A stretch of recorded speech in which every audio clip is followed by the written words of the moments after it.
আনাজ বাজার শেষ হওয়ার পরেও যা ছিল টুকটাক করে এই যে দেখুন 3-4 পদ করে নিলাম। তো হরে কৃষ্ণ বন্ধুরা, তোমরা সবাই কেমন রয়েছো? আশা করি সবাই ভীষণ ভালো রয়েছো। তো বন্ধুরা, এই যে সকাল থেকে ব্লগটা স্টার্ট করলাম। তো বন্ধুরা, ব্লগটা যদি ভালো লেগে থাকে অবশ্যই like, comment, share and follow and subscribe করতে ভুলবেন না। উঠে কাজকর্ম শেষ করে নিয়েছি, এদিকে আবার গ্যাস গুস পরিষ্কার করে বর যাবে তার কাজে।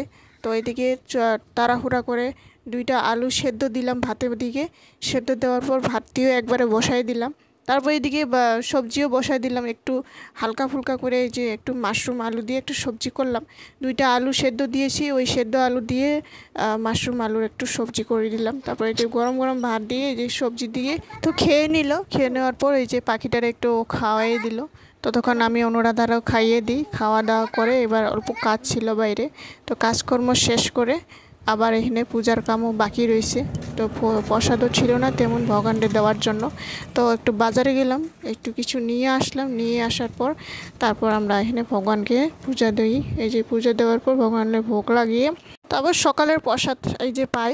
তো একটু চিড়া ভিজিয়ে দিয়েছিলাম, সাথে একটু মিষ্টি, তারপর একটু দুধ গরম করে দিলাম ভগবানকে দিয়ে। এই যে সকালের প্রসাদ পাওয়ার পরে তারপর এখানে আবার তো এখানে ডাল একটু বসাই দিলাম।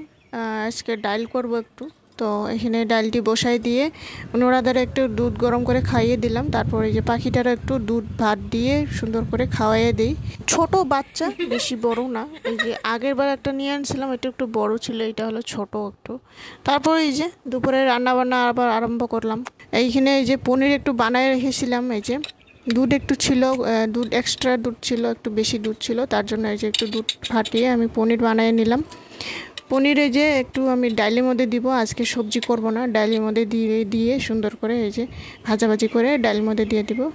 ঘরে বানানো পনিরগুলো বেশি ভাজতে হয় না, বেশি হালকা হালকা করে একটু লাল লাল করে নিলাম, বেশি করলাম না। তারপরে যে 3-4টা মতো পাঁপড় ভেজে নিলাম। পাঁপড় ছিল একটু, এই যে গুঁড়াগুড়ির মতো পাঁপড়। তারপর এখানে ডালটিও সম্বার দিব। এই যে ডালটি সেদ্ধ করে নিয়েছি, আগেই সেদ্ধ হয়ে গেছিলো। একটু লাল লঙ্কা দিয়ে সুন্দর করে একটু জিরা পাঁচফোড়ন দিয়ে সুন্দর করে তেলের মধ্যে ফোড়ন দিয়ে আমরা এই যে ডালটি সম্বার দিয়ে নামাই নিই।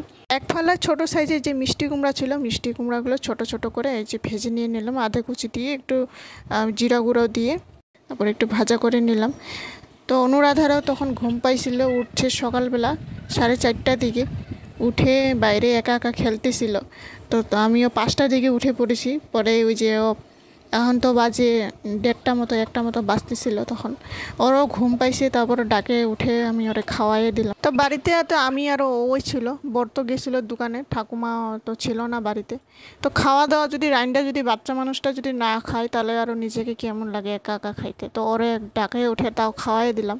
তো এই যে আজকে দুপুরের মেনু। তো বন্ধুরা, ভিডিওটি ভালো লাগলে অবশ্যই like, comment, share and subscribe করতে ভুলবেন না। হরে কৃষ্ণা।